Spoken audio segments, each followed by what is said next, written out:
Hello, and welcome to Spotlight, where the art is fresh and the artists are fresher. If this is the first time that you're tuning into Spotlight, then sit tight, grab yourself a few drinks, snacks, chai, pakode, and whatever it is that you like. Because here I'm going to be talking to a lot of artists from around Mumbai about themselves, about their art, about why did they start doing what they're doing, and a lot of more interesting things. It's going to be like a podcast web series, and you're going to have a lot of fun. So let's get started.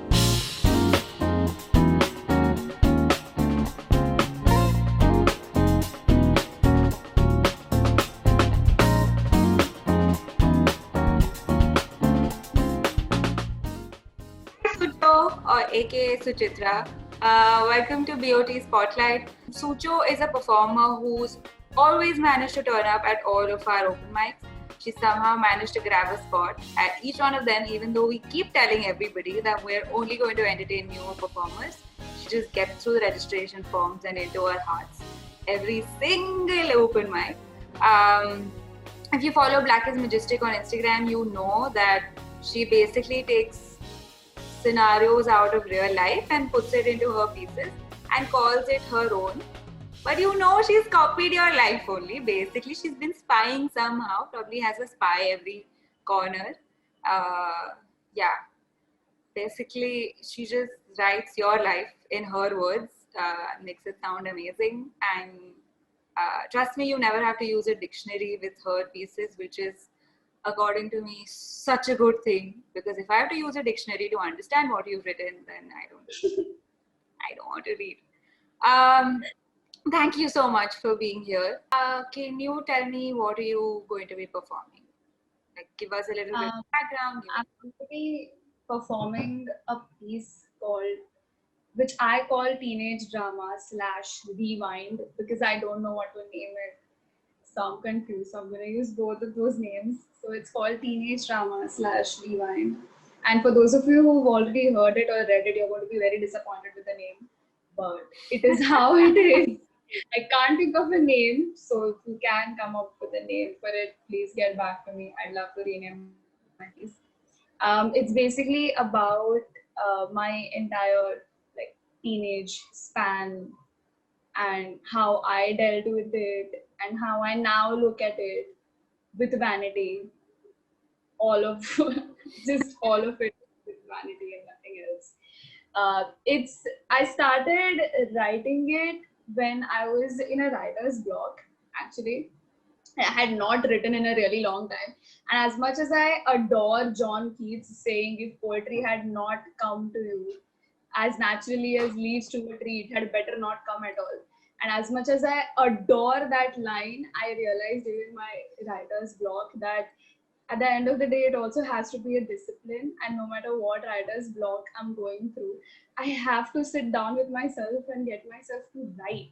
Like I may not publish it, I may not put it up somewhere, but write because that's how I'm going to get out of my block. So with that thought process, I started writing this, and the first time that I was writing this poem, I think I was writing about completely like haywire things in the completely different aspects.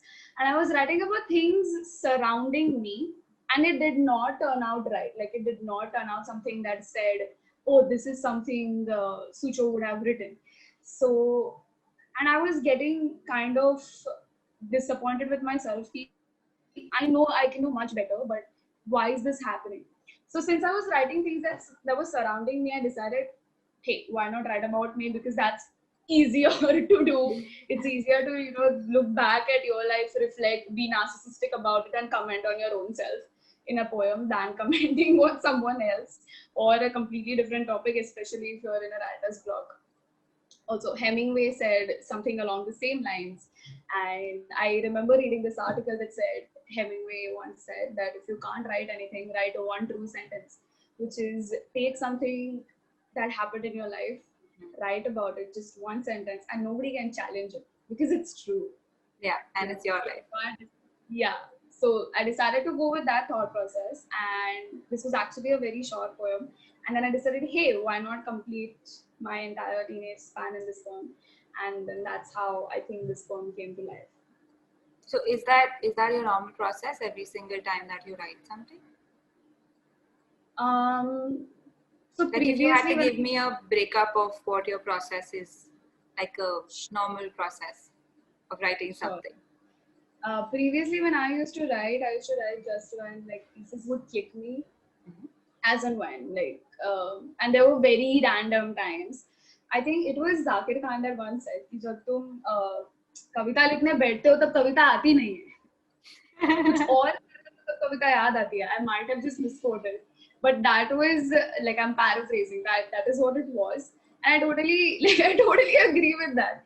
And I think during this whole lockdown I got like I could observe that I myself do have a process, and it's not like I write as and when pieces come to me. So I every time something like goes through my mind, I sit down and I first make a mind map with like the possible title in the middle, and then everything that I want to say on sides, and like themes and topics, just words.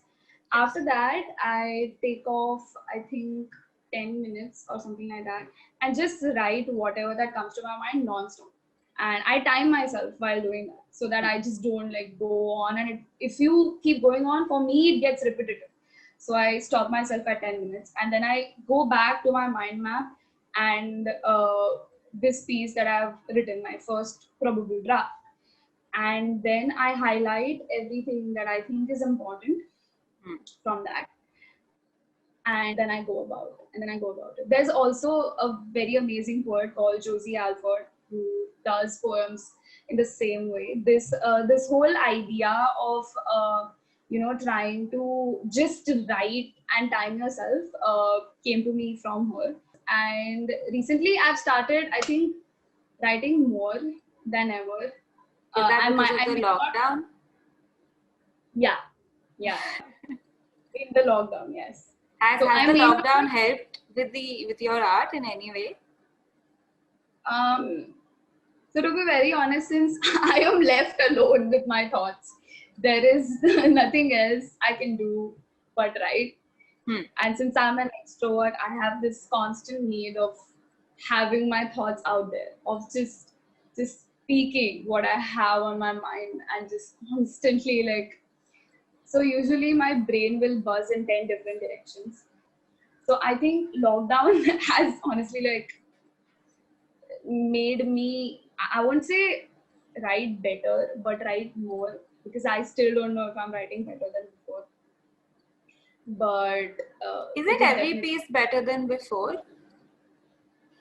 Nice. That's a very nice question. So it was in lockdown that I came to know that not every piece is going to be bang on. Not every piece I write is going to gain the same response from my audience as the previous one did. And I think that's something that I see a lot of my fellow writers struggle with, especially the ones who write on Instagram. So to us, even though we like keep saying numbers shouldn't matter to you, like the statistics shouldn't matter to you, it's you, they do subconsciously. And it's important that we acknowledge that. The only thing that I might just suggest people is don't like limit yourself to that. Don't limit your worth to that. It's important, I agree, but don't limit your worth to that. Having said that, with regards to your question, coming back to it, it was in lockdown that I realized that some of my poems gained a larger response than the rest. And it was then that I realized if I write something that kind of resonates with my audience, am I going to gain those likes and those comments? Because only if someone, relates to something I've written, only then I can gain likes. But does that mean I only write about something that resonates with my audience? Does that mean I write only for likes? I was just going to ask, so then are there pieces that you just write for yourselves? Yeah, there are. This whole actually teenage drama / rewind was something I wrote for myself, and I did not think it was going to explode. So I don't really think that like your audience keeps thinking that, oh, this is better than the last one, this is better than the last one. But if you have an audience which thinks like that, Please appreciate them. If you do not, that's completely fine. Just please acknowledge that you are good. That for you, your new one is better than the old one, and that is how it should be. Because with every piece you do grow.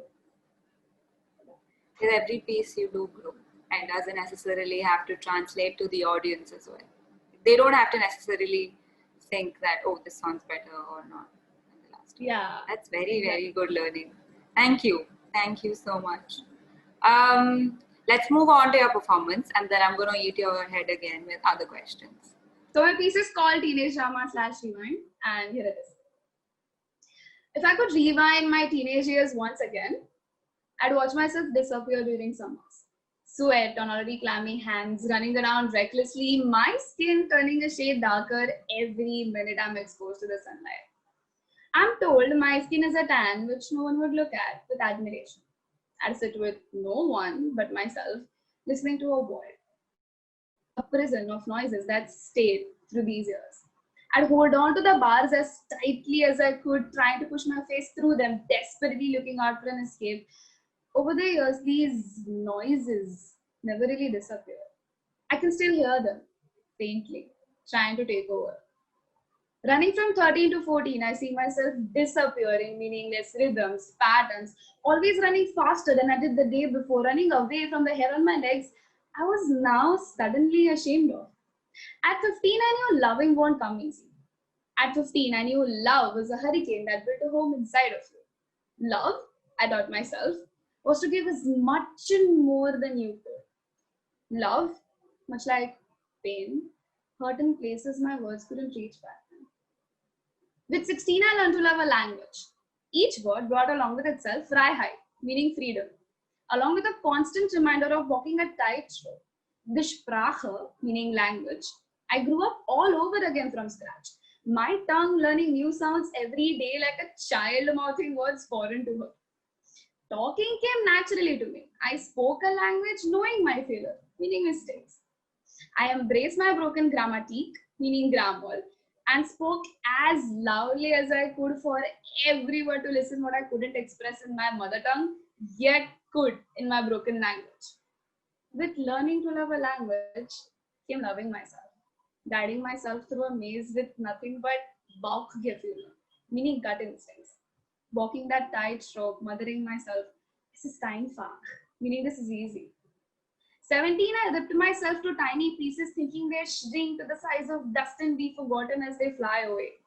At 17, I believed I could start fresh, forgetting the dirt that surrounded me, but mistakes, like forgetting, are never really easy to be forgotten. 18, I knew would be a teacher, new, uninformed, a contractual period of transition. 18, I repeat to myself, memorizing the 8 names I can now only visit in memory. 18, promises that now sit in the graveyard, no mourner surrounding them. 19, I open the hastily stitched wound. Every shriek is a poisoned value unlearned. The long forgotten dirt sat on my tongue. Its stench, a reminder. I look back at 17 with pity. I enveloped her in a hug that urged her to write every mistake. Write with passion that leaves every page dented. At 19, my teenage looking back at me awkwardly with shivering knees and a practiced smile. I look back from 20 now. Love came as easily as this poem. Love made me unlearn the synonyms I had memorized as its characteristics at 15. Pain, hurt, give, more. Now I sit with my diaries trying to produce tangible results. 20 years of skin and bones. 20 years of skin and bones, yet only 2 years of loving myself. Loving myself, unlike losing myself, came with consequences. Thank you.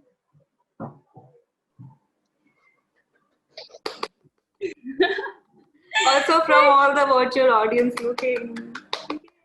Thank you, Pali. I loved it. I loved it more so because knowing you and everybody else who's looking at you and knows you knows that you haven't had a very good few years, at least last 3-4 years, where you've not been a fan of yourself. Like you haven't, वो जो बोलते हैं ना, self love and self appreciation and self respect, you haven't been very, very high on it, and you've proudly said that to people and asked for help whenever you felt like you could open up to somebody. And from this Sucho that I know, comes this piece where in the end she realizes that how important loving yourself is, and how it does come with consequences, but good ones this time. Okay, so questions. You draw this whole, I don't think it's called a parallel, but I'm just going to go ahead and use the word, with loving a language and loving yourself, and how both of them went on simultaneously. But you don't do that when you're talking about 14, 15, 16. You start talking about it from 16, 17 onwards. I just want to ask that when you're sitting to write, how is it that you think of that, okay, it's going to start like this, and here is where I'm going to put the language part or any other part, and that's how I'm going to continue. Like, how do you find the various pieces in one piece? Right. So like I said before, like I have this mind map, right?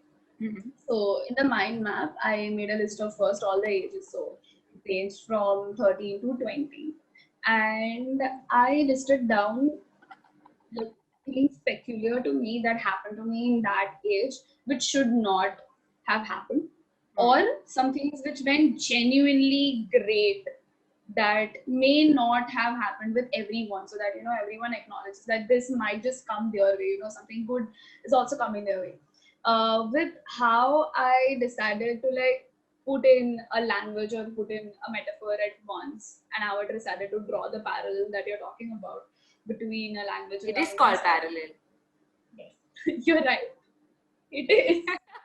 Okay. So how I decided to do that was, so this is a real incident. Like I said, I'm very vain. So this is what had happened. At 16, so even though I was learning German since I think I was 14, I've been learning German since I was 14. And it was at 16 that I realized that, oh, I kind of love this language more than I love myself. So I really wanted to just kind of applaud and appreciate that Bridget Tales is constantly taking up budding writers and like budding artists and budding musicians, and constantly, in a way, motivating them, boosting their confidence, and just always being there for them, because right now they need a stage. We need a stage. Okay, we need a platform to express, and I'm so glad that it is doing that with budding writers, so that even we can express and we can show, hey, we are something and we've got something, and we need a stage to perform. And Bridget Tales just has always been here to support and promote artists. So I'm really glad that I have you guys on board. And like you said in the start, the only reason why I always register is because I have this platform, and I won't let you guys go. And because you love us. And you're clingy. I am. I am. Okay. Thank you, Sucho.